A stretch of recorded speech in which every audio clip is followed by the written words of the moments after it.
श्री कृष्ण श्री कृष्ण श्री कृष्ण श्री कृष्ण। गुरुर्ब्रह्मा गुरुर्विष्णुः गुरुर्देवो महेश्वरः गुरुः साक्षात् परं ब्रह्म तस्मै श्री गुरवे नमः। तस्मै श्री गुरवे नमः। हरि ओम तत्सत्। पंचदशी 9வது अध्यायं 40வது श्लोकम्। अधीत वेद वेदार्थोऽपि अत एव न मुच्यते हिरण्यनिधि दृष्टान्ताद्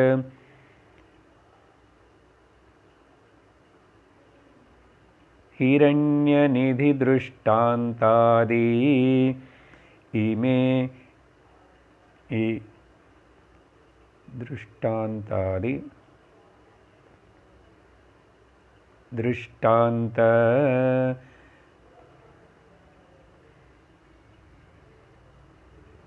इमे वहि दर्शितम्।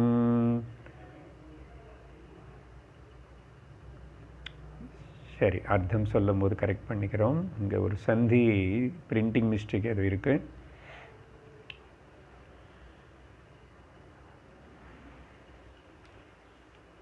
முப்பதாவது ஸ்லோகத்தில் இருந்து ஆரம்பித்து இனிமே கூட வரப்போகிற 52வது ஸ்லோகம் வரைக்கும் ஆச்சாரிய வித்யாரண்ய சுவாமி இங்கே பேசுகிற முக்கியமான டாபிக் அம்சம் என்னன்னா அபரோக்ஷ ஞானம்.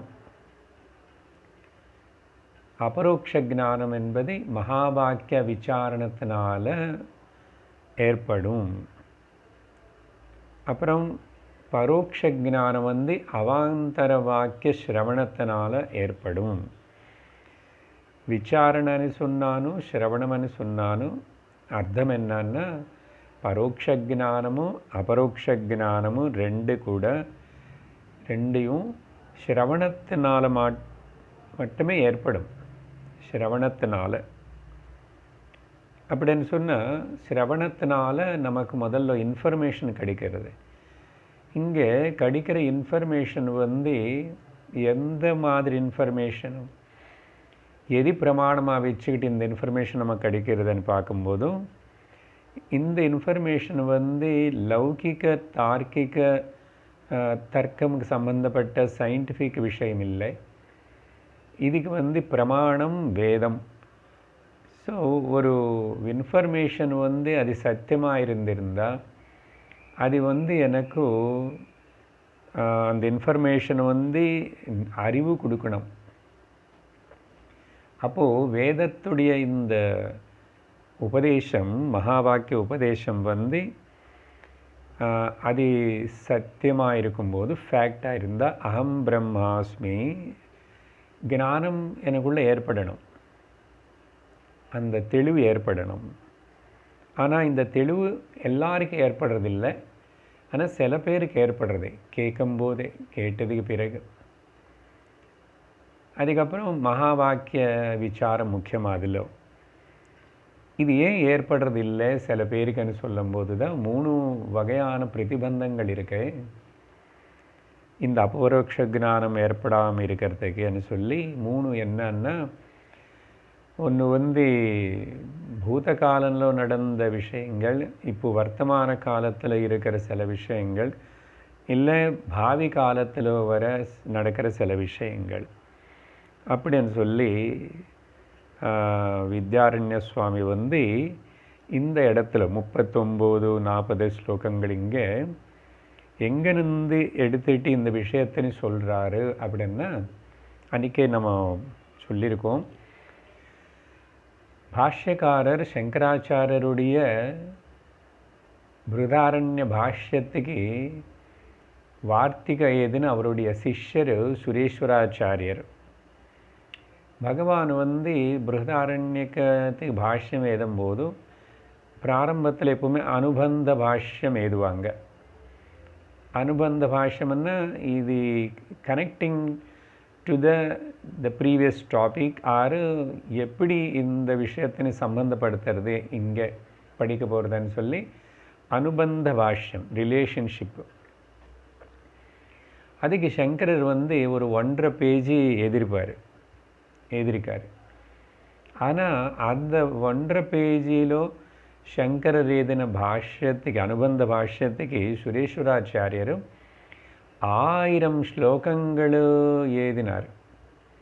அப்படி என்ன பாருங்க, எந்த அளவுக்கு நம்ம இங்கே ரொம்ப பாராட்டி ஆச்சரியப்பட வேண்டிய விஷயம். இந்த ஆச்சாரியர்களெல்லாம் எவ்வளவு இவங்களுக்கு டைம் கிடைச்சது, எப்படி எழுதுகிறாங்க. அந்த காலத்தில் என்ன ஏசி ரூமா, டேபிள் லைட்டா, பேனா கூட இருக்காது, எந்த வசதி, கரண்ட் இருக்காது, எந்த வசதி இல்லாமல் இப்படிப்பட்ட ஒரு அற்புதமான விஷயம் வேலை. அப்போது அந்த 1000 ஸ்லோகங்கள் ஒரு சம்பந்த பாஷ்யத்து 1.5 பேஜுக்கு எழுதினா அப்போ மொத்தம் பாஷ்யத்துக்கு எத்தனை அவர் வந்து வார்த்திகை எழுதியிருப்பார். சுரேஸ்வராச்சாரியர் எழுதின இதுக்கு பேர் வார்த்திகம். அதனால அவருக்கு பேர் வார்த்திகக்காரர். 12,000 ஸ்லோகங்கள் எழுதியிருக்கார் மொத்தம். இப்போ அவ்வளவு அது படிச்சுக்கிட்டு அதனை புரிஞ்சுக்கிறதுக்கு யாருக்கு எங்கே சக்தி சமயம் இருக்கேன்னு நம்ம வித்யாரண்ய சுவாமி அந்த சுரேஸ்வராச்சாரியர் எழுதின காரிக வார்த்திகம் அதில் அதுக்கு வந்து சாராம்சம் எழுதியிருக்கார்.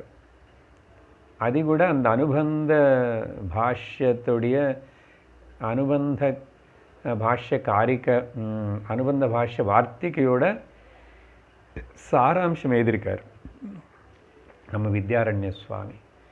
ஆக்சுவலாக இப்போ இவர் எடுத்து இங்கே சொல்கிற ஸ்லோகங்கள் வந்து அந்த அனுபந்த பாஷ்ய வார்த்திகையுடைய சாரம். அவ்வளோ விஷயம் இருக்கு. சரி, கடவுள்னு பற்றி, கர்ம காண்டனை பற்றி, ஸ்வர்க்கங்கள் நரக்கங்களை பற்றி இதெல்லாம் வேதம் சொன்னது கேட்போம், நம்புகிறோம். ஆனால் வேத அந்த பாகமான ஞான காண்டம் சொல்கிற இந்த அகம் பிரம்மாஸ்மி தத்துவமசி అని சொல்கிறது மட்டும் ஒத்துக்கிறதுக்கு தயங்குறோம்.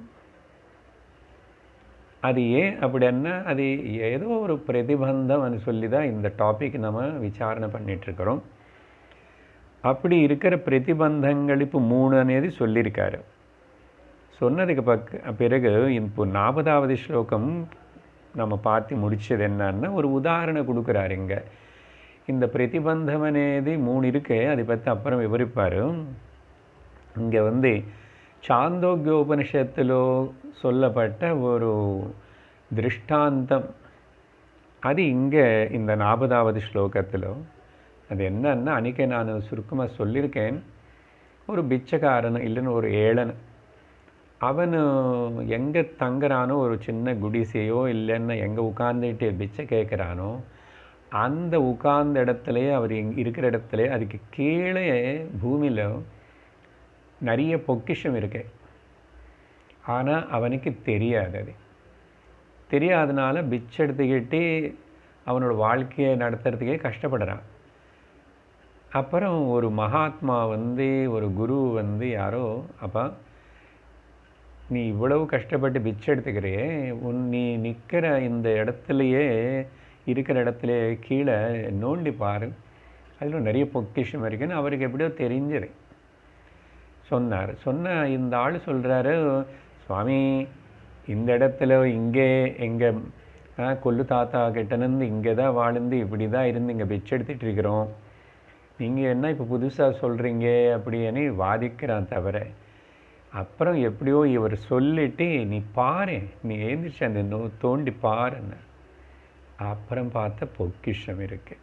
இதுதான் சாந்தோக்கியோபனிஷத்துலேயே இதே மாதிரி அந்த எக்ஸாம்பிள் கொடுக்கப்பட்டது. அதுதான் இப்போது இங்கே அதீத வேதார்த்த அபி வேதங்கள் படித்தான், வேதாந்தத்தினையும் கேட்டான், அப்புறம் அர்த்தத்தினையும் தெரிஞ்சுக்கிட்டான். அத ஏவ ந முச்சதே.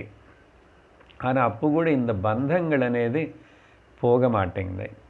இந்த அபரோக்ஷ ஞானம் ஏற்பட மாட்டேங்குது. காரணம் பந்தங்கள், பிரதிபந்தங்கள்.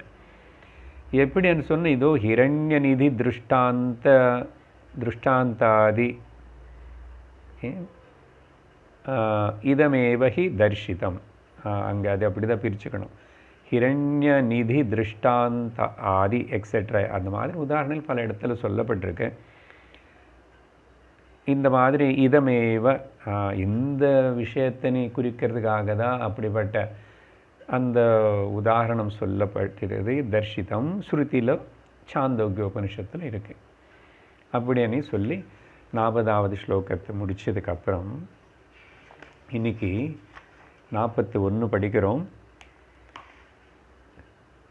அதீதே நாபி மகிஷி ஸ்நேஹேன பிரதிபந்ததः பிக்ஷுஸ்தத்வம் ந வேதேதி காதாலோகே பிரகீயதே. அடுத்ததாக அந்த 3 பிரதிபந்தங்கள்னு இப்போது விவரிக்க தொடங்குகிறாரு வித்யாரண்ய சுவாமி.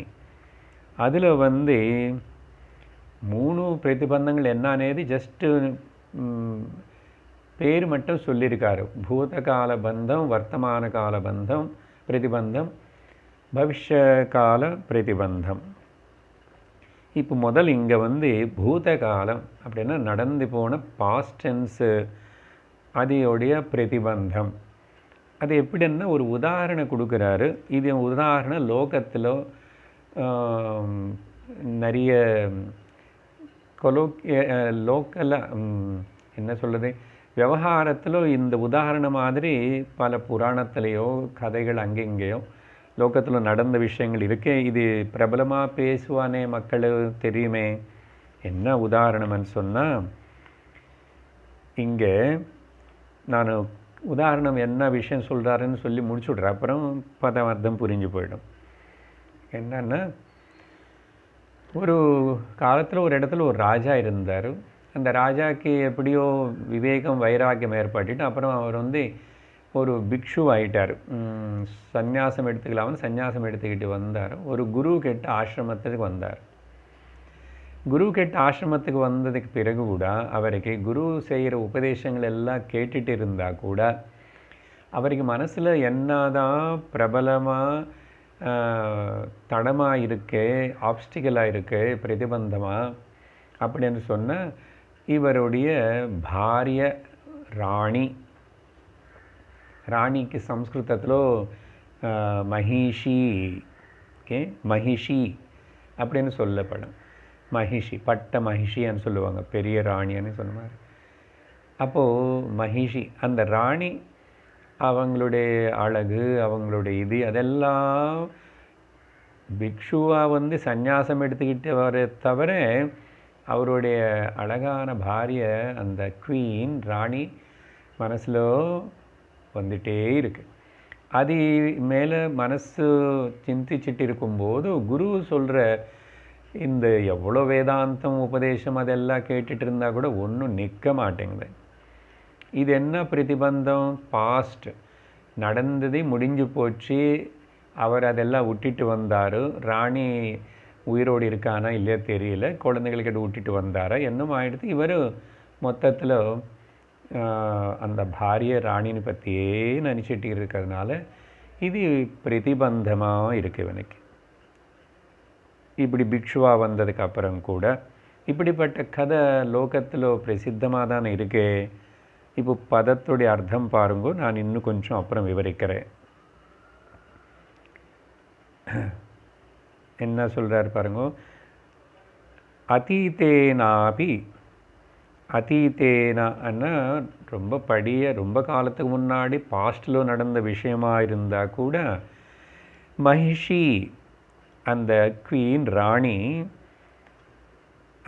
ஸ்னேகேன அவங்கள மேலே இருக்கிற அட்டாச்மெண்ட்டு, அந்த அனுராகம் அதெல்லாம் இது முன்னாடி இருக்கிறது. இது இப்போ இருக்கிறது பாஸ்டில் இருந்தது. அது ரொம்ப ரொம்ப நாளுக்கு முன்னாடி நடந்த விஷயமாக இருந்தால் அதெல்லாம் விட்டுட்டு இவர் வந்தால் கூட அப்படி பிரதிபந்ததா இந்த அட்டாச்மெண்ட் மனசில் பாக்கியமாக இல்லை, இவர் இங்கே இருக்கார் விட்டுட்டு வந்தாச்சு. ஆப்ஷிக்கல் இந்த பிரதிபந்தம் பிக்ஷு இந்த சந்நியாசியாக அந்த ராஜானு தத்துவம் ந வேத, அவனுக்கு சத்தியம் புரிய மாட்டேங்குது. வந்தது எல்லாம் விட்டுட்டு சத்தியம் தெரிஞ்சுக்கலாமனே துறவியாக வந்தார். ஆனால் சத்தியம் தத்துவம் ந வேத, தத்துவம் தெரிய மாட்டேங்குது. Not able to realise the truth. குரு உபதேசம் கேட்டதுக்கு பிறகு ரொம்ப நாள் இங்கே வந்ததுக்கு பிறகு கூட இந்த மாதிரி இப்படிப்பட்ட கதை காதா லோகே பிரகீயதே. லோகத்தில் பல வாட்டி பல இடத்துல பல சந்தர்ப்பங்கள் நடந்தது.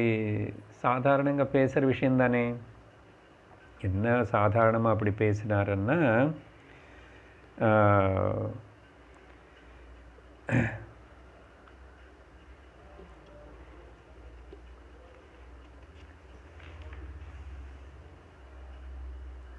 பாஸ்ட்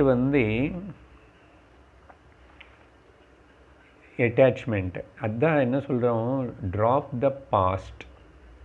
தி பாஸ்ட் எல்லாத்தையும் அப்போ விட்டுட்டாதான் இப்போ ப்ரெசென்ட்டில் நீ ப்ரெசென்ட்டில் இருந்தாவே நீ சத்தியத்தில் இருக்கன்னு அர்த்தம். ஏன்னா சத்தியம் இஸ் அவைலபிள் நவ் ஹியர்.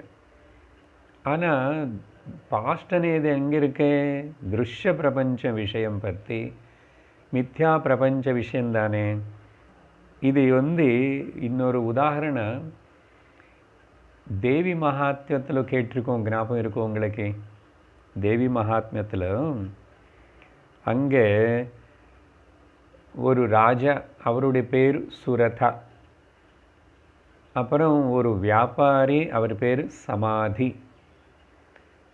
அந்த ராஜா சுரதா அவர் சத்ருகளினால் தோல்வி ஏற்பட்டு அதுக்கப்புறம் சின்ன ராஜ்யத்தில் இருந்து எப்படியோ சமாளிச்சுட்டு ராஜ்யம் பரணம் பண்ணும்போது மறுபடியும் சத்ருகள் தாக்குதல் செய்யும்போது இவனுடைய ராஜ்யத்தில் இருக்கிற இவனுடைய மினிஸ்டர்ஸே இவன் ஏமாற்றி கஜானா எல்லாம் காலி பண்ணி மொத்தத்தில் ராஜானை துரத்தி விட்டுட்டாங்க. இப்படி நடந்தது அங்கே. அப்போது அந்த ராஜா ஒரு குதிரை மேலே தப்பிச்சுட்டு எப்படியோ விரக்தினாலேயோ வைராக்கியத்தினாலேயோ ஏதோ தப்பிச்சுக்கிறதோ காட்டுக்கு வந்தார். மேதஸ் அనే ఋషిயோடைய ஆசிரமத்துக்கு வந்தார். சுமேத அనే ఋషியோட ஆசிரமத்துக்கு. அப்புறம் அதே அங்கே ஆசிரமத்துக்கிட்ட அப்படியே சுற்றிட்டு இருக்கும்போதும் அங்கே அவர் கொஞ்சம் முன்னாடி வந்திருக்காரு நினைக்கிறேன், கொஞ்சம் நாளுக்கு முன்னாடி. ராஜா ఋஷிக்கு தெரிஞ்சது, சரி இருந்துக்குங்க வந்தார். அங்கே நிறைய விஷயங்களை கேட்குறாரு. ஆனால் கூட அப்படி ஒரு நாள் ஆசிரம வாசலில் சுற்றும்போது இன்னொருத்தர் வந்துட்டுருக்கிறாரு. அவர் யாருன்னா சமாதியான ஒரு வியாபாரி. அவனும் மூஞ்சி ரொம்ப சோர்ந்து போய் எப்படியோ ஒரு விசாரத்தோட துக்கத்தோடு வந்துட்டுருக்கான். அவர் 2 பேர் சந்தித்து ராஜா அந்த வியாபாரி பேசிக்கிட்டாங்க. ராஜா அவரோட விஷயம் சொன்னார். வியாபாரிக்கு ரொம்ப அவர் மேலே இது ராஜா இல்லையா நமஸ்காரம் பண்ணார், எல்லாம் ஆயிடுச்சார். ரொம்ப ஸ்நேகிதமாக பேசிக்கிறாங்க 2 பேரும். வியாபாரிக்கு என்ன ஆகிடுது, ராஜா என்ன பேசுகிறார், முதல்ல நான் இங்கே கொஞ்சம் நாள் ஆகிடுது, அவங்க எல்லாரும் என்னை துரத்தி விட்டுட்டாங்க, நான் அங்கே இருக்க முடியலை, அப்படி என்ன ராஜ்யம் போயிடுது, அப்படி வந்தா. ஆனால் இங்கே வந்ததுக்கு அப்புறம் கூட இப்போது எனக்கு மனசில் என்னோடய ராஜ மாளிகை, என்னுடைய யானை, என்னுடைய குதிரை, என்னுடைய ராணிகள், குழந்தை என்னமோ அதே ஞாபகம் வந்துட்டுருக்கு.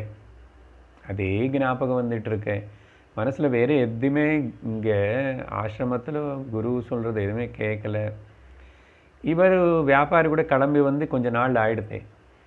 நானும் அப்படி தான். அவருக்கு என்ன ஆயிடுச்சு, வியாபாரம் வீட்டில் அவங்க சொந்த மக்களை ஏமாற்றிட்டு குழந்தைகளும் பார்க்காம பாரியும் பார்க்காம இவனை அப்படி கேவலப்படுத்திட்டு துரத்தி விட்டுட்டாங்க. அவர் அங்கே மனசு இங்கே இனிமேல் அங்கே இருக்க முடியாமல் வீடு விட்டுட்டு வந்துட்டார். ஆனால் வந்துட்டு இருக்கிற எனக்கும் கிளம்பி ரொம்ப நாள் ஆயிடுச்சு. அவங்க இவ்வளவு பண்ணி என்ன அங்கே நிற்க முடியாமல் இருக்க முடியாமல் செஞ்சான்னு கூட எனக்கு மனசில் என்னுடைய வீடு, என்னுடைய குழந்தைகள், என்னுடைய சொத்து, அப்புறம் என்னோடய பாரியா இதே ஞாபகம் வருது எனக்கு கூட அப்படின்னு 2 பேர் பேசிக்கிட்டாங்க. அப்புறம் அந்த ருஷி ஆசிரமத்தில் இருந்தாங்க. ருஷிகிட்ட சொல்லும்போது அவர் அவங்களுக்கு அம்பாள் தேவியுடைய உபாசனை பற்றி சொல்லி அப்புறம் அந்த கதை அப்படி போகும். அதுதான் சங்கராச்சாரியர் மகிஷாசுரமர்தனி ஸ்தோத்திரம் எழுதும்போது கூட இவங்களுடைய இந்த 2 பேரும் சூரத சமாதி சமாதி சமாதி சமாதி எனக்கு ஒரு இடம் வரும், ஞாபகம் இருக்கோ? அதுதான் கதை அங்கே. ஸோ இந்த மாதிரி லோகத்தில் பல இடத்துல நடந்தது. அப்போது இந்த உதாரணம் பற்றி இப்படி இங்கே சொல்லி இப்படி அதுக்கப்புறம் ஸோ இதுதான் பாஸ்ட்டில். இங்கே இன்னொரு சைமல்டேனியஸ்லி இன்னொரு அர்த்தம் எடுத்துக்கலாம். மகிஷி அనే அர்த்தம் வந்து சம்ஸ்கிருதத்தில் அது என்னமோ தெரியல, 2 opposite contrary meanings. She buffalo பெண் எருமை கூட, எறும்பு மாடு எருமை கூட, பெண் எருமை கூட ஷீ பஃபெலோ மகிஷின்னு கூப்பிடப்படும். அப்போது இது சிலவாட்டு என்ன சொல்லுவாங்கன்னா, ஒருத்தனும் இந்த மாதிரி தான் போன ஜென்மத்திலையோ இந்த ஜென்மத்திலையோ அவன் ஒரு விவசாயதாரி, அவனுக்கு வீட்டில் ஒரு இந்த ஃபீமேல் பஃபெலோ இருக்கு, பெண் எருமை இருக்கு. அது இவனுக்கு வந்து இப்போ வந்து சந்நியாசம் எடுத்துக்கிட்டான். இவனும் குருக்கிட்ட இருக்கான், படிக்கிறான், எல்லாம் செய்கிறான். ஆனால் இவனுக்கு கூட தியானத்தில் உட்காரும்போதோ இப்போ பார்த்தா அந்த பெண் எருமை தான் ஞாபகம் வருது. தியானம் எங்கே போக மாட்டேங்குது, அதே ஞாபகம் வருது. இப்படி தான் நடந்து போன விஷயங்கள் ஏதோ ஒன்றும் அது கொஞ்ச நாளுக்கு முன்னாடியா, அதுக்கு ரொம்ப நாளுக்கு முன்னாடியா, இல்லை யாரோ சொல்லி கேட்டதா, சில வாட்டி போன ஜென்மத்தில் வந்து கூட அந்த வாசனை அப்படி வந்து மொத்தத்தில் பாஸ்ட்டு பூதகால பிரதிபந்தம். சரியா? அதனால் இங்கே 2 அர்த்தம் எடுத்துக்கலாம். இந்த பெண் எருமை பற்றி நினச்சிக்கிட்டே இவனுடைய மனசு வந்து அவனுக்கு இங்கே வேறு எதுலேயும் போக மாட்டேங்க. அந்த காலத்தில் இந்த எருமை இதெல்லாம் சொல்கிறோம், ராணி அன்றோம். இப்போது வந்து என்னென்னா சில வீட்டில் நாய் ரொம்ப நாள் இருந்து அப்புறம் இறந்து போனால் அந்த ஓனரும் அதை நீ பார்த்துக்கிறவங்களுக்கு ரொம்ப அட்டாச்மெண்ட் இருக்கிறவங்களுக்கு ரொம்ப பாடுபடுவான். தூக்கம் இல்லாமல் சில வாட்டி இவங்களுக்கு வியாதியே வந்துடும் மறக்க முடியாமல். வீட்டில் மக்களுன்னு அந்த அளவுக்கு அன்பாக பார்க்குறானா இல்லையான்னு கூட தெரியல. ஆனால் டாக்னு மட்டும் அந்த அளவுக்கு நேசிக்கிறவங்க இருக்காங்க. சப்போஸ் இதே நினச்சிக்கிட்டு அவன் உயிர் விட்டுட்டு என்ன ஆகும், அடுத்த ஜென்மத்தில் நாயாக பிறக்க வேண்டியது தான். அதே வாசனை இருக்கும் அப்படி. அதனால் எந்த வாசனை எந்த அட்டாச்மெண்ட்டுன்னு க்ரியேட் பண்ணிக்கூடாதோ. ட்ராப் த பாஸ்ட், டஸ்ட்பின்னில் இருக்கிற குப்பை தொட்டியில் போட்டுற மாதிரி. அதனால் இந்த பாஸ்ட் எல்லாமே விட்டுடணும். அது ஒரு பிரதிபந்தமாக இருக்கான்னு சொல்லி அடுத்தது இந்த 42வது ஸ்லோகத்தில் அந்த கதனே இப்போ அவருக்கு இப்படிப்பட்டவனுக்கு குரு என்ன பண்ண முடியும், என்ன செஞ்சு அவன் ஏதாவது கரையேற்றுறதுக்கு ஏதாவது பண்ணணும்னா அந்த கதனை கண்டினியூ பண்ணிவிட்டு 42வது ஸ்லோகத்தில் அனுஸ்ருத்ய குரு ஸ்நேகம் மஹிஷ்யாம் தத்வமுக்தவான் ததோ யதாவத்வேதைஷ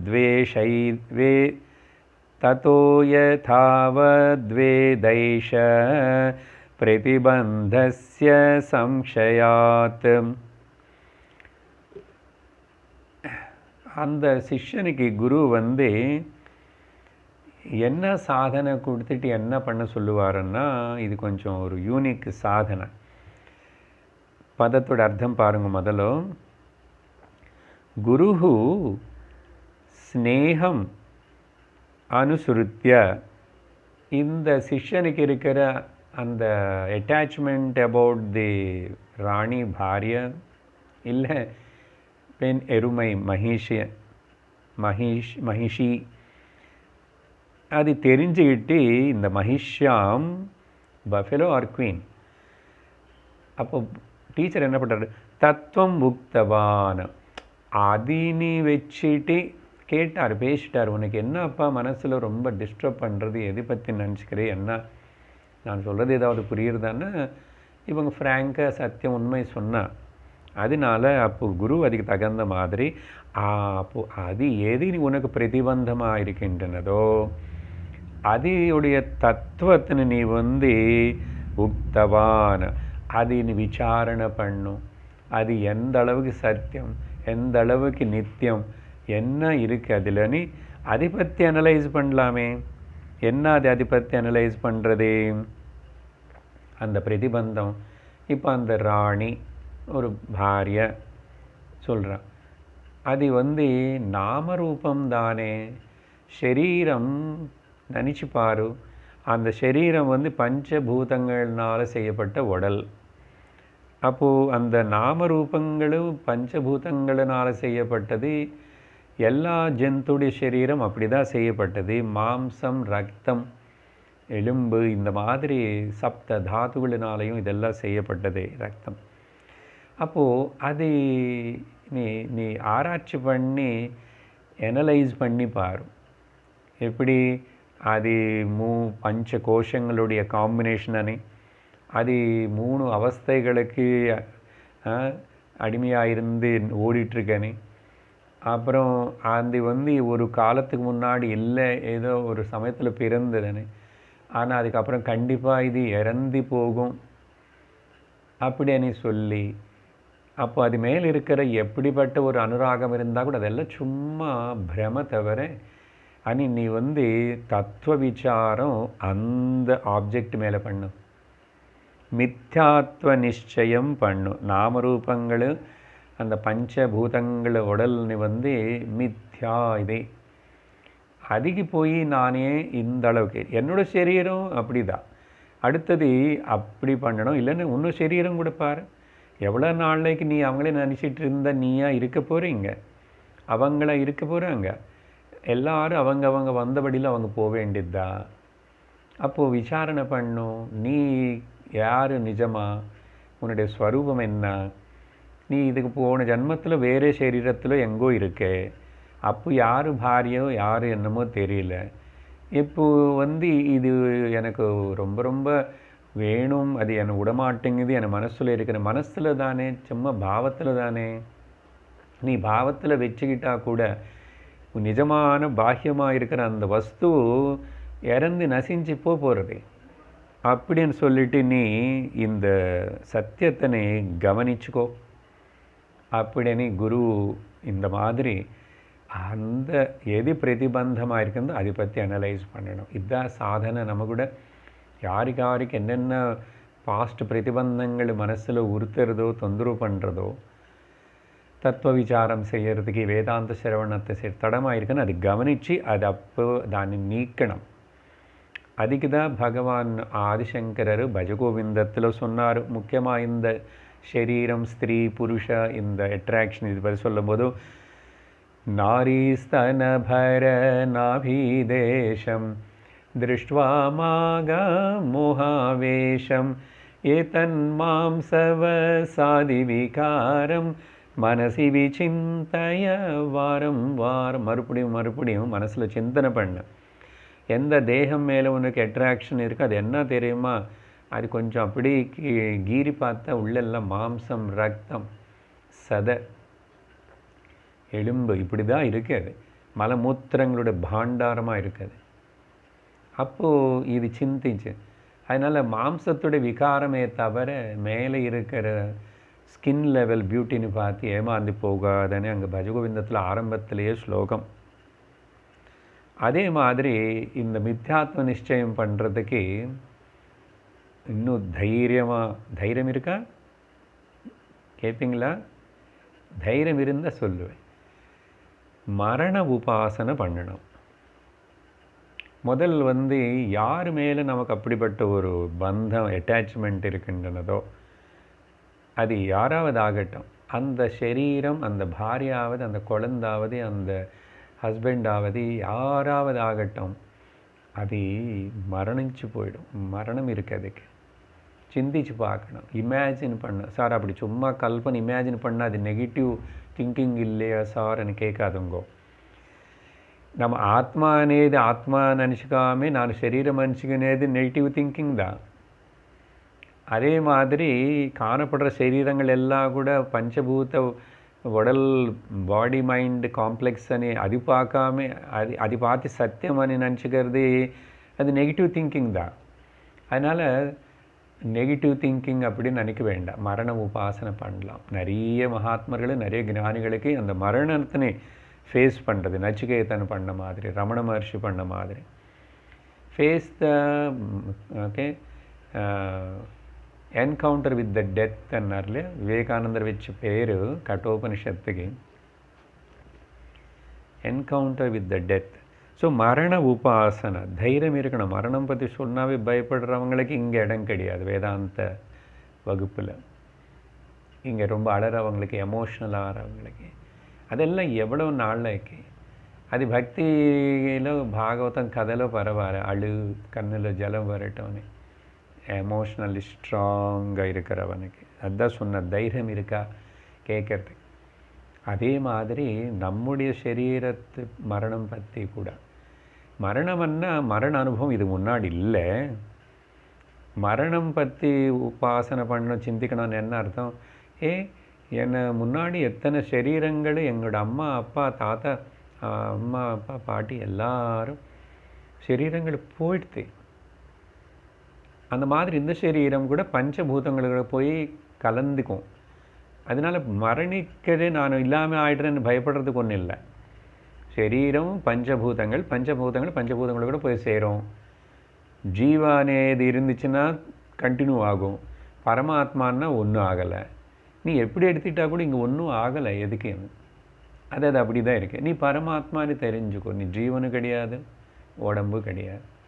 அப்படி நம்முடைய சரீர மரணம் பற்றி இது அடுத்த சில நாள் இல்லை. சும்மா இன்னைக்கு இப்போ லாஸ்ட் டே, இந்த அடுத்த க்ஷணம் இந்த சரீரம் இருக்காது అని தோணும்போது என்ன மனசில் எப்படி இருக்கு?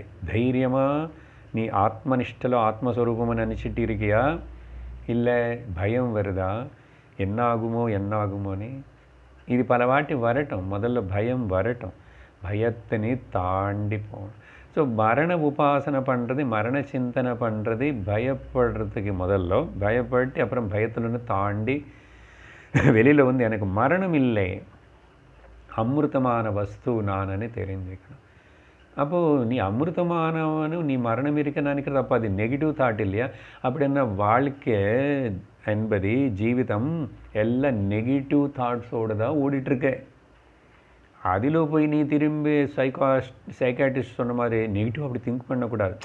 அதெல்லாம் எடுத்து விவகார லோயர் லெவல். வேதாந்தத்துக்கு வரும்போது இங்கே ட்ரீட்மெண்ட் என்னென்னா, நீ உன்னுடைய வாழ்க்கை மொத்தம் based on the negative thinking only. Negative என்ன, எது சத்தியம் இல்லையோ அது சத்தியம் நினைக்கிறது நெகட்டிவ் இல்லையா? அதனால் இங்கே அந்த சிஷ்யனுக்கு என்ன பண்ணார்? அப்போது இந்த விஷயம் உக்தவான் ததஹ. அதுக்கப்புறம் by explanation and all that ஏஷா பிரதிபந்தஸ்ய, அந்த சிஷ்யனுடைய பிரதிபந்தம் சம்ஷயாத், அப்போதான் அது பூர்ணமாக வேரோடு ப்ராப்பராக ரிமூவ் பண்ணப்பட்டது, எடுக்கப்பட்டது. யதாவத், அப்போது அதான் வேத யதாவத். அப்போது சத்தியம் என்ன అనేది எப்படி అనేది அது తెల్లం தெளிவாக அது அப்போ தெரியும். ஆனால் அப்போது பாஸ்ட் பிரதிபந்தம் எதுவுமே கூட இருக்கக்கூடாது. அதனால தான் சுவாமிஜி அடிக்கடி சொல்லுவார்ல, ட்ராப் த பாஸ்ட் கம்ப்ளீட்லி.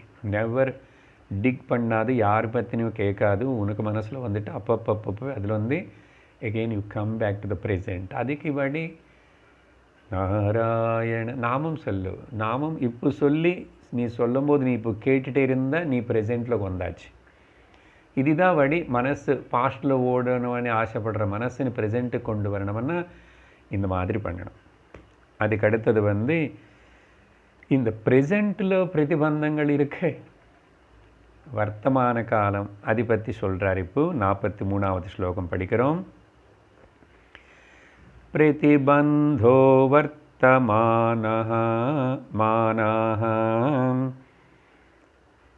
பிரதிபந்தோ வர்த்தமானஹ விஷயாசக்திலக்ஷணः பிரக்ஞாமாந்தியம் குதர்க்கஸ்ச விபரியயதுராக்ரஹ. இந்த வர்த்தமான கால இப்போ ப்ரெசென்ட்டில் இருக்கிற பிரதிபந்தம் பற்றி பேசும்போது நம்ம வித்யாரண்ய சுவாமி அதனை நாலாக பிரித்து சொல்கிறார். அப்புறம் இந்த பாஸ்ட்டு பற்றி சொல்லும்போது இன்னொரு உதாரணம் பாகவத புராணத்தில் வருது. ஜடபரத உதாரணம் இங்கே வித்யாரண்ய சுவாமியை சொல்ல போகிறாரு. அது சொல்லலை.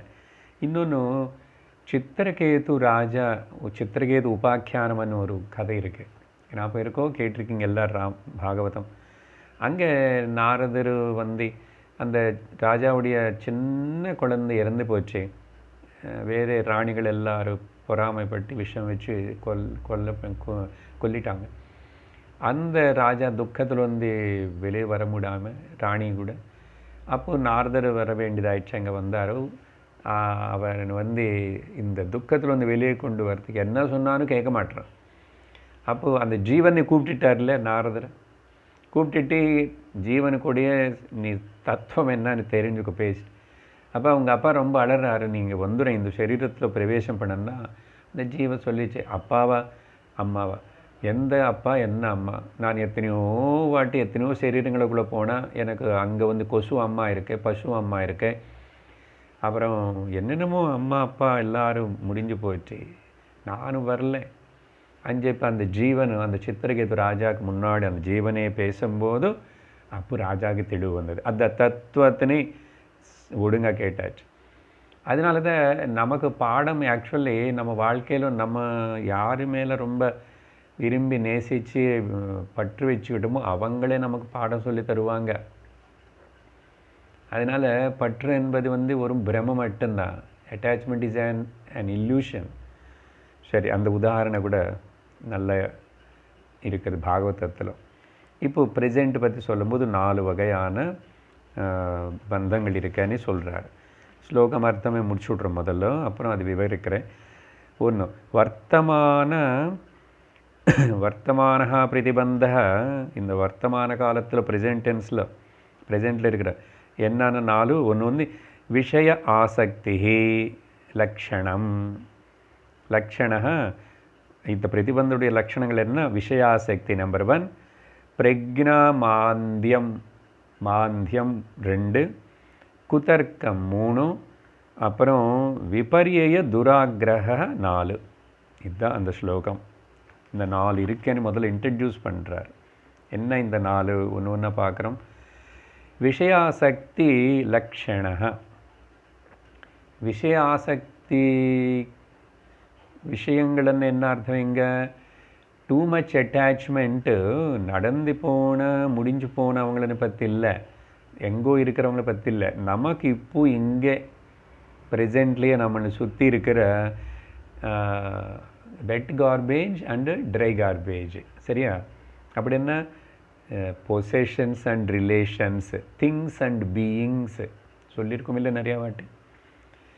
இது ரொம்ப நம்முடைய ஆத்தியாத்மிக சிந்தனை, தியானத்துக்கு, மெடிடேஷன், இது எல்லாத்துக்கும் தத்துவத்தினை கிரகிக்கிறதுக்கு இதெல்லாம் தடமாக இருக்கும். ஏன்னா அதெல்லாம் இன்னமும் ரொம்ப முக்கியம்னு தோணுறது. அதில் மனசு ரொம்பவே ஈடுபடுறது. தத்துவ விசாரணத்துக்கு சிரவணத்துக்கு வரும்போது வேதாந்தத்தினை கிரகிக்கிறதுக்கு கஷ்டப்படுறது.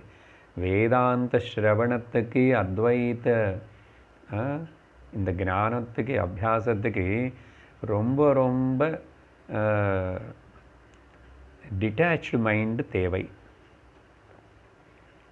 விவகாரம் மாதிரி ரொம்ப மொத்தம் டிட்டாச் பண்ண முடியுமா சார்? என்ன நாங்கள் எல்லோரும் துறவிகளா, சன்னியாசிகளா, எல்லாம் விட்டுட்டு வரோம்? எல்லாம் தேவையில்லை. மனசு சன்னியாசி நிலையில் வச்சுக்கணும். அப்படி வேணும். இது எல்லாத்துக்கும் என்ன வடினது அப்புறம் சொல்லுவார். இங்கே just we are seeing what are the things என்னன்னு. விஷயாசக்தி பொதுவாக இது வேறு விதமாக சொல்லும் போது நம்ம பார்த்தோம். புத்திரேஷணா வித்தேஷணா லோகேஷணா இல்லையா? பகவத்கீதையில் இப்போ 12வது அத்தியாயத்தில் 13வது அத்தியாயத்தில் பார்த்துட்ருக்குறோம். பகவான் சொன்ன அந்த 20 குவாலிட்டிஸில் 20 சாதனைகள் லட்சணங்கள் சொல்லும்போது அசக்திரனபிஷ்வங்க புத்திரதாரா குருஹாதிஷு. புத்திர தார అంటే భార్య, గృహ వీడు, వాసలు, సొత్తు, సెల్వం, பெட் டாக், உயிரில்லாத கார், உயிரில்லாத வீடு, மாளிகை, எல்லாத்து மேலே அதுக்கு படாத பாடுபடுறது. இந்த மாதிரி அசக்தி அனபிஷ்வங்க இது எல்லாத்து மேலே ஆசக்தி இல்லாமல் இருக்கிற தன்மை அசக்தி.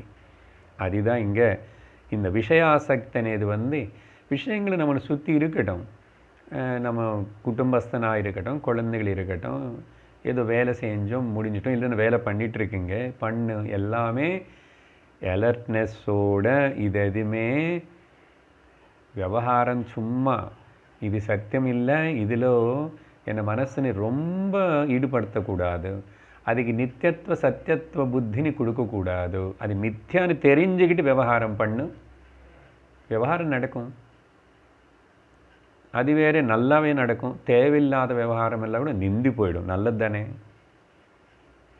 அதனால் முதல்து விஷயாசக்தி லட்சணம். ரெண்டாவது பிரக்ஞா மாந்தியம். அப்படின்னு சொன்ன டல் மைண்டு, ஷார்ப்பு இன்டலெக்ட் இல்லை, ரொம்ப புத்தி ரொம்ப தெளிவு, இன்டெலிஜென்ட் மைண்டு, புத்தி வேணும், ஷார்ப் இன்டெலிஜென்ஸ் வேணும். கிராஸ் பண்ணுறதுக்கு குரு சொல்லும்போது பேசும்போது அதோட முக்கியத்துவம், அது சம்ஸ்கிருதமாக தமிழில் இங்கிலீஷை விஷயத்தை புரிஞ்சுக்கிற கேட்குறதுக்கு வேண்டிய கெப்பாசிட்டி.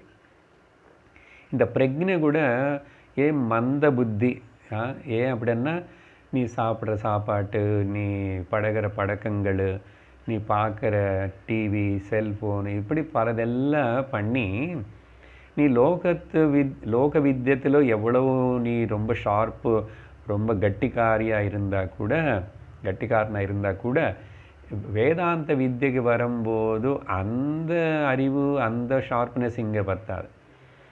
இங்கே புத்தி முதல்ல சரணாகதி பண்ணணும். குருவுக்கு சாஸ்திரத்துக்கு வடங்கி ஹியூமிலிட்டி, வினயத்தோட அடக்கத்தோட பணிவோடு கேட்குறது. அப்படி பண்ணி ஷார்ப்னஸ்ன்னு புத்திக்கு வளர்த்துக்கணும். அந்த காலத்தில் கத்திக்கு சாணம் பிடிக்கிறது, இப்போது புத்திக்கு சாணம் பிடிக்கணும். ஏன்னா புத்தி தான் இப்போ நிறைய உபயோகப்படுத்துகிறான், எல்லாம் கண்டுபிடிக்கிறேன், எல்லாம் படிச்சுக்கிறேன். ஆனால் வேதாந்தத்தை கூட அந்த புத்தி வேணும். அப்படிப்பட்ட கிராஸ்பிங் கெப்பாசிட்டி இல்லாமல் இருக்கிற அந்த மந்த புத்திக்கு பேரும் புத்திமான்யம். இது அப்படிப்பட்ட ரொம்ப படிக்காத, இன்டெலிஜென்ட்டாக இல்லாத புத்தி கூட, பாஷை தெரியலன்னா கூட நிறைய இந்த படிக்காத ரொம்ப சாதாரண மக்களாக இருந்து பக்தாளாகி ஞானிகளானவங்க எத்தனோ பேர்னு பார்க்குறோம். அங்கே என்ன குவாலிட்டி அவங்களுக்கு எப்படி வந்துச்சு மாதிரி. அப்போ ரொம்ப படிக்கலையே, பாஷை தெரியாதே, சம்ஸ்கிருதம் தெரியாதுன்னா சரண்டர். அங்கே நம்பிக்கை, ஸ்ரத்தா பக்தி. ஸ்ரத்தா பக்தி అనేది அது மூடமாவா ரொம்ப கிராஸாக எப்படி இருந்தாலும் முதல்ல அது இருந்துகிட்டே இருக்கணும். குருவுக்கு சேவை பண்ணணும், குரு மேலே பக்தி இருக்கணும், ஈஸ்வரனா பாவிச்சு குருவினை பூஜிக்கணும், இப்படிப்பட்ட ஈஸ்வரனை பூஜிக்கணும். அந்த சரண்டர் இருந்தாவே இந்த மந்தமான புத்தி கூட கஜேந்திரனு ஞான ரூபத்தில் இருந்தவனுக்கே அப்போது போன ஜென்மத்துடைய சம்ஸ்காரம் ஞாபகம் வரலையா? நீங்கள் பார்த்தீங்க ராமகிருஷ்ணர் கிட்ட எல்லா பக்தாள் விவேகானந்தர் மாதிரி கிராஜுவேஷன் படித்தவங்க இல்லை. அதில் ரொம்ப சிறந்த ஞானிகளானவங்களுக்குள்ள சில பேர் குடிக்காரன் இருந்தால் முதல்ல அவர் பூர்ணச்சந்திர கோஷ். அப்புறம் அவங்கெல்லாம் அப்புறம் படிக்காதவங்களோடு இருக்காங்க. இந்த லாட்டு அணி ஒரு பெங்காலி. இந்த மாதிரி ரமணர்கிட்ட எத்தனையோ பேர் வந்த பக்தாளில் ரொம்ப படிக்காமல் இருக்கிற சாதாரண மக்கள். நிறைய பாட்டிமாரிகள் அந்த சமையல் மேடையில் வேலை பண்ணிவிட்டு சமையல் பண்ணிகிட்டே ஞானம் அடைஞ்சாங்க. யாருக்கும் தெரியாது, ஒன்றும் இல்லை. ஏன் அதான் அந்த குரு, அந்த இடம், அந்த சந்நிதி, சாநித்தியம், பக்தி అనేది எவ்வளவு முக்கியம் அந்த இடத்துல பாருங்க. சரண்டர், நம்பிக்கை. அப்போ மந்த புத்தி கூட நீக்க முடியும். வேறு இங்கே கூட ஏதாவது சொல்யூஷன் கொடுப்பார். இப்போ ஜஸ்ட் ஞாபகம் வந்தது சொல்கிறேன். மூணாவது என்ன தடவைன்னா, இதெல்லாம் இப்போ கேட்டுட்டு இருக்கிறோம். நம்ம வேதாந்த ஸ்டூடெண்ட்ஸாக இருந்து கூட இது ஏதாவது நமக்குள்ளே இருக்கான்னு கவனிச்சுக்கணும். அப்புறம் కుతర్కమన్నా ఆర్గ్యుమెంట్ అనేది తర్కం అనేది రెండు విధం. ஒன்று வந்து லௌகிக தர்க்கம். இந்த சயின்ஸ் மொத்தத்தினு லௌகிக தர்க்கம்னு சொல்லணும். நமக்கு இங்கே வேதாந்த விஷயத்தில் பிரம்மஜானத்துக்கு சாஸ்திரிய தர்க்கம் வேணும். அது என்ன, வேதாந்த தர்க்கம் வேணும். அப்படிப்பட்ட சாஸ்திரத்தினை பிரமாணமாக வச்சுக்கிட்டு அதுக்கு முக்கியத்துவம் கொடுத்துட்டு அதினை நம்பி அதுக்கு தகுந்த மாதிரி நம்ம சிந்தனை கொண்டு போகாமல் தேவையில்லாத லாஜிக்கு ஆர்குமெண்ட்டு எதுக்கன்னா வாதிக்கிறது சும்மா வாதிக்கிறதுக்காகன்னு சொல்லிட்டு இருக்கிறது நல்லதில்லை. இது வந்து ஒரு நெகட்டிவ் டெண்டன்சி. இது நமக்கு எந்த லாஜிக் வேண்டாம். அதனால தான் பக்தி சரணாகதி இதில் வந்து ஸ்ரத்தான்னு சொன்னோம். அது வந்து லாஜிக் கிடையாது. ஸ்ரத்தில் பக்தியில் கூட லாஜிக் கேட்கக்கூடாது. Unconditional love, unconditional surrender. இப்படி ஈஸ்வரனுக்கு குருவுக்கு சாஸ்திரத்துக்கு அன்கண்டிஷ்னலாக சரண்டர் ஆகி சரணாகதி பண்ணவங்க நஷ்டப்போய் வீணாக போயிட்டானேது ஒரு உதாரணம் கூட நீங்கள் எங்கே பார்க்க முடியாது. அவனும் கொஞ்சம் முன்னும் பின்னும் மேலே வந்துதான் தீரணும். இது நம்பிட்டாவே நீங்கள் எங்கே ஒரு உதாரணம் நீங்கள் அப்படி பார்க்க முடியாது கதையில் எங்கே கூட. அது குறைஞ்சிருந்தால் கொஞ்சம் லேட் ஆகிடுச்சு, இன்னொரு ஜன்மம் எடுக்க வேண்டியதை தவிர இப்போ அடுத்த ஆர்குமெண்ட்ஸில் அதெல்லாம் வரும். பகவத்கீதனே கோட் பண்ண போகிறார். இங்கே அர்ஜுனன் கேட்டார்ல, அன்றைக்கே ஆரம்பித்தோம். இனிமேல் வித்யாரண்ய சுவாமி சொல்லுவார். அது அந்த சாதனா, அந்த ஸ்ரத்தா, அந்த சரணாகதி அது ஒன்று அடுத்த படி கொண்டு போய் தான் ஆகும். இது நம்பி அப்படி இருந்துக்கிட்டாவே போதும். இருந்தபடிக்கே இருன்னா அப்புறம் எப்படியோ செல்லும்படிக்கே ஒன்றும் கொண்டு போயிடுவான். செல்லப்படுவே அது ஈஸ்வர அனுகிரக சக்தி கொண்டு போகும். அப்போது மூணாவது இந்த குதர்க்கம், அதை நீ விட்டுடணும். ஓகே, ஆர்குமெண்ட் பண்ணாது. புரியலன்னாலும் மறுபடியும் கேளு. சந்தேகம் வந்தால் கேட்டுக்கோ குருவு கிட்ட. அப்புறம் சாஸ்திரம் சொன்னதே ரிஃபர் பண்ணிக்கிட்டு சாஸ்திரம் சொன்னபடி விசாரணை, அனாலஜி. அப்படி நம்முடைய சொந்த அனுபவத்திலிருந்தே தர்க்கம் விசாரணை பண்ணலாம். அப்படி பண்ணி குதர்க்கம் అనేది வந்து இங்கே சயின்ஸ் எல்லாமே குதர்க்கம்தான். ஏன் சார் அப்படி சொல்கிறீங்கன்னா, ஆமாம், அது விவகாரத்துக்கு சம்பந்தது, வியாபகாரிக சத்தியத்துக்கு சம்பந்தப்பட்டதுனால சயின்ஸு. நம்ம பேசுகிறது பிரம்ம சத்தியம், அது வந்து பாரமார்த்திக சத்தியம்.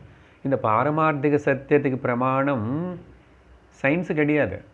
அதனால் சயின்ஸு வேதாந்தம் சேர்ந்து போகுமா அப்படி இப்படின்னு அந்த கோட் பண்ணி இப்படி சொல்லவே கூடாது. எதுவும் சும்மா அப்பப்போ சொல்லுவோம், scientifically it is set like this line. What scientifically? இப்போ உதாரணத்துக்கு மண்ணு குடம் எப்படி ஒரு காலத்தில் குவையனால் செய்யப்பட்டு உடஞ்சி போய் நாசனம் ஆகிடுதோ, அந்த மாதிரி ஆகாயம் கூட ஒரு காலத்தில் பிறந்தது, அப்புறம் அது கூட ஆகாயம் கூட நாசனமாகி போயிடும் அப்படின்னு சொல்லுவேன் நான். வேதாந்தத்தில் சொல்லுவோம். ஏன்னா அதையும் நாசனமாகிறது பிரகிருதி தானே. What is the proof sir? என்ன நீங்கள் ப்ரூஃப் எப்படி சொல்கிறீங்க? எது வச்சு சொல்கிறீங்க? எந்த சயின்டிஸ்ட்டு சொல்லலையே அப்படின்னா, அப்போ அது சயின்ஸ் சொல்கிற ப்ரூஃப் இல்லை அப்படின்னு சொல்லிட்டு நம்ம ஸ்ருதினி கோட் பண்ணுறோம். தஸ்மாத் ஆத்மன ஆகாஷம் சம்பூத, அது பிறந்துச்சு ஆகாசம். ஆகாஷாத் வாயு. அப்புறம் பிரளயம் போது லயிச்சு போயிடும், ஒன்றுக்குள்ளே ஒன்று. பூமி ஜலத்துக்குள்ளே ஜலம் வந்து அக்னிக்குள்ளே அக்னி, வாயுக்குள்ளே வாயு, ஆகாசத்துக்குள்ளே ஆகாசம், மகத்தத்துவத்துக்குள்ளே இரண்ய கர்ப்பத்துக்குள்ளே அப்படி போயிடுமென்னா அதுதான் ஆதாரம். இப்போ இது ப்ரூவ் பண்ணுங்கன்னு கேட்கக்கூடாது. அதுதான் அந்த பிரமாணம். அலௌகிக அபௌருஷேய பிரமாணம். அது இந்த அபௌருஷேய பிரமாணம் அதை முதல்ல சொல்லிட்டோமே. கடவுளை பற்றி கர்மகாண்டை பற்றி சொல்லும்போது வேதத்தின்னு நம்புகிறேன், நீ பிரம்மம் தான் நீ அப்படின்னு சொல்லிட்டு நீ நித்திய முக்தன் தான் சொல்லும் போது அப்பயும் புரிஞ்சுக்கிட்டு ஏற்றுக்கிட்டு ஒத்துக்க மாட்டேறேன். இப்போ ப்ராப்ளம் இல்லை பேசுகிறது என்னன்னா, இந்த ஒத்துக்காமல் இருந்துட்டு இன்னும் நானும் சாதனை பண்ணணும், நான் நித்திய முக்தனா, நானும் எப்படி முக்தன் ஆகிட முடியும்? வேதாந்தம் கேட்குறது நல்லதாக இருக்கு, ஏதோ அப்பப்போ போவே கிளாஸுக்கு கொஞ்சம் கேட்குறேன், அப்படி கிடையாது. இப்போ 8 அத்தியாயங்களை முடிச்சுட்டு வந்த இந்த நிலையில் நம்ம சாதகர்கள் இல்லை, நம்ம பரிபூர்ண ஞானவான்கள் தான், நித்திய முக்தர்கள் தான் நம்ம அப்படின்னு சொல்லிட்டு இந்த மைண்டு செட்டப்னு மாற்றிக்கணும். மைண்டு டிரான்ஸ்ஃபர்மேஷன், மைண்டில் இருக்கிற செட்டப், இதுக்கு முன்னாடி அதெல்லாம் என்னென்னமோ வச்சுருக்கிறது, இப்போ அந்த செட்டப் பாக்ஸ்னு மாற்றணும். புரிஞ்சுதா? அப்புறம் அதே மாதிரி ப்ரிலிமினரியாக முதல் வேதாந்தம் படிக்கும்போது சொல்லுது, பாகவதம் பக்தியில் சொல்கிற சில கருத்துக்கள் எல்லாத்தையும் அப்புறம் மேலே படிப்பு கொஞ்சம் ஆக உபனிஷத்து இப்படி 8, 9 அத்தியாயம் வர அந்த ப்ரிலிமினரியில் சொன்னது எல்லாத்தையும் ட்ராப் பண்ணி இப்போ அதோடைய அர்த்தம் டெஃபினேஷன் வேறே மாதிரி புரிஞ்சுக்கணும். அப்படி நம்ம அந்த ஸ்ருதியோடைய லெவலுக்கு கூட போகணும், குருவுடைய உபதேசத்தை கூட போகணும். படிச்சதே வச்சுக்கிட்டு அப்படி சொன்னார் இப்படி சொன்னார், அது இன்னும் அப்படி பண்ணக்கூடாது, குதர்க்கம் விட்டுடும். அடுத்தது விபரிய துராகிரக. விபரிய துராகிரகம்னா நீ தப்பான விதமாக சிந்திச்சுட்டு இருக்கிற erroneous knowledge, incomplete knowledge R erroneous. ஆனால் அது அது கரெக்ட், அதுதான் கரெக்டுன்னு சொல்லிட்டு நீ துராகிரகம் காட்டி இன்சிஸ்டிங். துராகிரகம்னா எதில் துராகிரகம்? விபரிய திங்க் பண்ணி அதுக்கு முக்கியத்துவம் கொடுத்துட்டு அது எப்படி நான் விட்டு முடியும், அது எப்படி ஆகும், வை ஹவ் அன்னு சொல்லிட்டு இன்சிஸ்ட் பண்ணுவியே உள்ளனந்தே உனக்கு நீயே, இல்லைன்னா அடுத்தவங்களுக்கு அந்த இன்சிஸ்டிங் பண்ணுறது துராகிரகம். இது கம்பெல் பண்ண, அதுதான் கரெக்டு, இந்த மாதிரி இருக்கக்கூடாது. இது ஒரு பெரிய தடம். அதனால் என்ன இதில் பொதுவாக சொல்லுவாங்க, கர்த்திருவ அபிமானம் போக்திருத்வ அபிமானம் இல்லை, அது தப்பு நீ நினச்சிக்கிறது. நைவ கிஞ்சித் கரோமீதி அனு சாஸ்திரம் சொல்கிறது, பகவத்கீதை சொல்கிறது, அதுதான் கரெக்டு. நீ அப்படி தான் ஆத்மான உனக்கு கர்த்திருவ பாவம் கிடையாது, போக்திருத்வ பாவம் கிடையாது. அதெல்லாம் சரீரம் பண்ணுறது. சரீரம் பண்ணிட்டோம், பிரகிருதி பண்ணிட்டோம், பண்ணும்போது உள்ள ஞாபகம் வச்சுக்கோ, அந்த அகங்காரத்தினால கர்த்திருவ போக்திருத்வ பாவங்கள் கொண்டு வராமல் டூயர்ஷிப் அண்ட் என்ஜாயர்ஷிப்பு அது ஈகோ ஸ்ட்ராங்காக இருக்கும்போது அது இருக்கும். இது ரெண்டு இருந்தால் ஈகோ ஸ்ட்ராங்காக இருக்கும். இதுதான் என்ன பண்ணும், கான்ஸ்டண்ட்டாக மனசில் ப்ரீ ஆக்குபை பண்ணி வச்சிருச்சா எதோட ஃபெயில்யூர் அண்ட் சக்ஸஸ், சாதிச்சேன்னு சாதிக்க முடியல, இது எல்லாத்தையும் வச்சுக்கிட்டு மனசு அதிலோ ஈடுபடும் போது நானும் ஆத்மா அகம் பிரம்மாஸ்மி தத்துவமசினி குரு சொன்னதுக்கப்புறம் பல வேத வாக்கியங்கள் உபனிஷத்துக்கள் கேட்டியா கூட பகவத்கீதா நமக்குள்ள டிரான்ஸ்ஃபர்மேஷன் வரணும். Information should bring the transformation. அதுதான் சொன்ன மைண்டு செட்டப்பு மாறணும். முதல்ல ஏதோ ஒரு செட்டப்பில் இருந்தது மைண்டு, அதனால மைண்டு சொன்னது நெவர் ஜஸ்டிஃபை ஒரு மைண்டு சொன்னது கேட்காது, மைண்டில் சொன்னது எல்லாம் சத்தியம் கிடையாது, சாஸ்திரம் சொல்கிறது தான் சத்தியம், குரு சொல்கிறது தான் சத்தியம். அப்படிப்பட்ட ஒரு நம்பிக்கை இருந்தால் இல்லைன்னா விபரிய துராகிரகம். இது 4மே தடங்கள். எப்படி இந்த தடங்கள்னு நீக்கிறது அப்படின்னு சொல்லிட்டு அதுக்கு 44வது ஸ்லோகத்தில் பதில் இது கொடுக்குறார், சொல்யூஷன். ஷமாத்யை ஸ்ரவணைத்யஸ்ச தத்ர தத்ரோசிதைஷயம் நீதேஸ்மின் பிரதிபந்தேதஹ ஸ்வஸ்ய பிரம்மத்வமஷ்ணுதே. ஷமாதி முதலான ஷமாத்யைஹி ஷமதம உபரதி திதிக்ஷா சமாதான ஸ்ரத்தா சமாதானம் இப்படி படித்தோம் இல்லையா? சாதன சதுர்ஷய சம்பத்திலோ அந்த ஷமாதி ஷட்க சம்பத்தி அது எல்லாத்தையும் எப்பவுமே சிந்திச்சு அது நமக்கு உள்ள எத்தனை எத்தனை இருக்குது, எவ்வளோ பர்சன்டேஜ் இருக்குது, எப்படி இருக்குன்னு அது நமக்கு வளருதான்னு பார்த்துக்கணும். ஷமாதி ஷட்க சம்பத்தினாலையும் அப்புறம் ஸ்ரவணாத்யைகி ஸ்ரவண மனன நிதித்தியாசனங்கள் மூலமாக.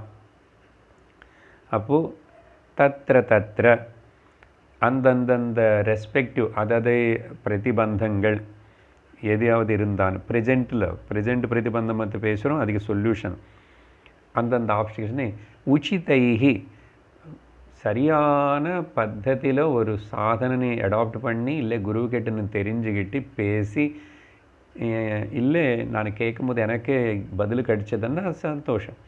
ஆனால் நல்ல வழியில் சரியான விதத்தில் அந்த சொல்யூஷன் ஒரு உபாயத்தினை சாதனை உபயோகப்படுத்திட்டு பல சாதனங்கள் சொல்லப்பட்டிருக்கு. உச்சிதைகி என்றது அதனால தான் சரியான ஒரு சாதனை நீ எடுத்துக்கிட்டு இந்த ஸ்பிரிச்சுவல் சாதனை அஸ்மின் பிரதிபந்தே அந்தந்த பிரதிபந்தங்களுடைய க்ஷயம் நீதே அது எல்லாத்தையும் க்ஷயம் பண்ணலாம், பிரதிபந்தங்களை நீக்கலாம். அத்த அந்த பிரதிபந்தங்கள் எல்லாம் ரிமூவ் பண்ணதுக்கப்புறம் என்னாகும், அதனால் ஸ்வஸ்ய பிரம்மத்துவம் அஷ்ணுதே. எப்போ பிரதிபந்தங்கள் எல்லாம் நீக்கப்பட்டதோ உன்னுடைய ஸ்வரூபம் எது தன்னை தானே பிரகாசித்து ஸ்வயமாக நித்திய பிரகாசமாக இருக்கின்றனதோ அப்படின்னு அதிலேயே நிற்பேன், அதியாவே இருப்பேன். இங்கே எந்த கொஸ்டின் பிரதிபந்தம் இல்லை, வை அண்ட் ஹவு எதுவுமே கிடையாது. அந்த அளவுக்கு நம்ம அந்த பிரதிபந்தங்களை நீக்கிறதுக்கு ஸோ ரெண்டு சொன்னார். ஆனால் அந்த ஒன்றுக்குள்ளே என்னது ஷமாதி ஷட்க சம்பத்தின்னா நிறைய சாதன சதுஷ்ட சம்பத்தி குவாலிஃபிகேஷன் வளர்த்துக்கோ. இன்னொரு பக்கம் குவாலிஃபிகேஷன் வளர்த்துக்கிறதுக்கு கூட நீ ஸ்ரவணம் பண்ணி தான் வளர்த்துக்கணும், இல்லைன்னா வராது. அதனால தான் ஸ்ரவணம் இஸ் த பெஸ்ட் மெடிசின். ஸ்ரவணம் இஸ் த பெஸ்ட் மெடிசின். சத் சங்கம் தான் பெஸ்ட் மெடிசின். வேறு எதுவுமே கிடையாது. இந்த சம்சார வியாதிக்கு சம்சாரமனே வியாதிக்குள்ளே பல வியாதிகள் இருக்கு. உடம்பனேதே வியாதி, பிறக்கிறதுனேதே வியாதி. அதுக்கப்புறம் அந்த உடம்புக்குள்ள அந்த பிறப்பில் பல வியாதிகள் பல கஷ்டங்கள். அதனால் எல்லா வியாதிக்கு மருந்து ஸ்ரவணம் சத் சங்கம். இது ரொம்ப விவரிக்கலை, ஒரு பாயிண்ட்டு நம்ம சிந்திக்கணும். அதை ஸ்ரவண மனன நிதித்தியாசனங்கள் அப்படி பண்ணும்போது ஆக்சுவலி ஷமாதைஹி అనేది இந்த முதல் பிரதிபந்தம் இது விஷயாசக்தி நீக்கும். அப்புறம் பிரக்ஞா மாந்தியம் இந்த ஸ்ரவணத்தினாலே நீக்கப்படும். குதர்க்கம் மனனத்தினால நீக்கப்படும். அப்புறம் விபரிய துராகிரக ஞானம், அந்த அஜ்ஞானம் அது நிதித்தியாசனத்தினால நீக்கப்படும் அப்படின்னு புரிஞ்சுக்கணும். இந்த விஷயங்கள் எல்லாம் பிருகதாரண்யக உபனிஷத்தில் கூட சொல்லப்பட்டுதானே அங்கே ரெஃபரன்ஸ் கொடுக்குறாங்க. அப்படி பார்க்கணும். ஆத்மனஸ்து காமாய சர்வம் பிரியம் பவதி. அரே ஆத்மா மந்தவ்ய ஸ்ரோதவ்ய மந்தவ்ய நிதித்தியாசித்தவ்ய. ஓகே, ஆத்மனே கேட்கணும், சிரவணம் பண்ணணும், மனனம் பண்ணணும், நிதித்தியாசனம் பண்ணணும், ஆத்மனிஷ்டலையே இருக்கணும் அப்படின்னு சொல்லப்பட்டது. அதுக்கப்புறம் மூணாவது தடம் என்ன, ஃப்யூச்சர், வரப்போகிற காலம் பற்றி இருக்கிற ஃப்யூச்சர். அது 45வது ஸ்லோகத்தில் சொல்கிறாரு. ஆகாமி பிரதிபந்தஸ்ச வாமதேவே சமீரித்யஹ ஏகேன ஜன்மனா க்ஷீணஹ பரதஸ்ய த்ரிஜன்மபிஹி. இங்கே ஆகாமி ஃப்யூச்சர் பிரதிபந்தம்னா கர்ம சஞ்சித கர்மத்தில் போய் சேருற ஆகாமி கர்மம் இருக்க பார்த்தீங்களா, அதனால ஃப்யூச்சர் இனிமேல் வரப்போகிறது அப்படி என்ன, அது என்னது ஆகாமி பிரதிபந்தம், த ஃப்யூச்சர் ஆப்ஸ்டிக்கல். அதுதான் திரும்பி கர்மம் அப்படி பிராரப்தமாக வரும் போய். அது எப்படின்னா இதோ இந்த வாமதேவருடைய கதை சொன்னோம் இல்லையா, அது ஐத்தரிய உபனிஷத்திலும் வரும், அப்புறம் பிருகதாரண்யக உபனிஷத்திலும் வரும். அங்கே வாமதேவர் அந்த ரிஷி ஒரு ஜன்மத்திலேயே சமீரிதா அதில் நல்ல புரிகிற மாதிரி விவரிக்கப்பட்டிருக்கு. என்னது ஏகேன ஜென்மனா, அந்த ஒரு ஜென்மம் பூர்ணமாக கூட இல்லை, கேவலம் கர்ப்பவாசம்தான். கர்ப்பவாசம், அதனால கர்ப்பத்தில் இருக்கும்போது ஞானம் வந்துச்சு, அங்கேருந்து பேச ஆரம்பிச்சுட்டானே. அதனால் ஏகேன ஜன்மனா க்ஷீணா, ஆகாமி ஒரே ஒரு ஜென்மம் எடுத்தாச்சு போயிடுச்சு. அதனால் அப்புறம் சில பேருக்கு எல்லாருக்கும் அப்படி இருக்குமா? அப்படி இல்லைன்னா கூட பரதஸ்ய த்ரிஜன்மபிஹி, நம்ம பாகவத மகாபுராணத்தில் சொல்லப்பட்ட பரதனுடைய கதை. முதல் பரதனாக இருக்கான் ஒரு ஜென்மா, அப்புறம் தபஸ் பண்ணுறேன்னு சொல்லிட்டு மானுன்னு பற்றி நினச்சிட்டு இறந்துட்டான், மானா பிறந்துட்டான். அப்புறம் இந்த ஜென்மத்தில் செஞ்ச பரதனாக இருக்கும்போது செஞ்ச தபஸ் சாதனை எல்லாம் பிரயோஜனப்பட்டு மானு சரீரம் விட்டுன உடனே மறுபடியும் நல்ல இடத்துல பிறந்து ஞானியாக பிறந்தா. மூணாவது ஜென்மத்தில் எல்லாம் முடிஞ்சு போச்சு. அதனால் இப்படி அது ஒரு ஜென்மம் 2 ஜென்மம் எடுத்து தான் அந்த ஃப்யூச்சர் ஆப்ஸ்டிக்கல்னு நீக்க முடியும். இது இன்னும் கொஞ்சம் விஸ்தரித்து நம்ம வர அடுத்த ஸ்லோகங்களை சம்பந்தப்படுத்திக்கிட்டு பேசணும். வர ஜென்மம் இருக்கா அப்படின்னா ஜென்மம் இல்லை, பிறப்பே இல்லை எனக்கு, நீ இப்போவே ஞானம் வந்துச்சுன்னா இனிமேல் அது பேச வேண்டியதில்லை. ஆனால் லோகத்தில் அப்படி தெரியறதே. இது சம்மந்தப்பட்ட அர்ஜுனனும் கேள்வி கேட்குறானே, அதுக்கு பகவான் கூட பதில் கொடுத்தாரே. அதனால் இனிமேல் அடுத்த வர ஸ்லோகத்தில் இந்த யோக பிரஷ்டர் இவங்க எல்லாருமே என்ன சொல்லணும். யோக பிரஷ்டர்கள், ஒருத்தனுக்கு 6 வயசில் வருது, ஒருத்தனுக்கு ஞான சம்பந்தருக்கு 3 வயசுலேயே ஞானி ஆகிட்டார். இப்படி பல ஏஜில் அவ்வளோதான், அது அங்கே முடிஞ்சு போயிடுச்சு. அது அப்படி முடிஞ்சிச்சுன்னா ஃப்யூச்சர் ஆப்ஸ்டிக்கல் எல்லாம் கூட ஜஸ்ட்டு 1 ஜென்மா 2 ஜென்மா அப்படியெல்லாம் முடிஞ்சு போய்டும். அப்போது அப்படின்னு சொல்லிட்டு எத்தனை ஜென்மன்னு யாருக்கு தெரியும்னு ஒரு கேள்வி கூட வரும் அப்புறம். ஸோ இந்த விஷயம் இப்போ 46 தொடங்கி அந்த பகவத்கீதை 6வது அத்தியாயத்தில் அர்ஜுனன் கேட்ட கேள்விக்கு யோக பிரஷ்டனை பற்றி ஆல்மோஸ்ட் அதே மாதிரி அந்த கருத்துக்களை கொஞ்சம் எடுத்துக்கிட்டு பகவான் சொன்ன பதில்னு இங்கே சொல்லிகிட்டே வருவார். இதெல்லாம் நம்ம அடுத்த வகுப்பில் பார்ப்போம். ஓம் பூர்ணமத பூர்ணமிதம் பூர்ணாத் பூர்ணமுதச்யதே பூர்ணஸ்ய பூர்ணமாதாய பூர்ணமேவாவசிஷ்யதே. ஓம் சாந்தி சாந்தி சாந்தி. ஹரி ஓம் ஸ்ரீ குருப்யோ நமः. ஹரி ஓம். ஹரி ஓம் தத்சத்.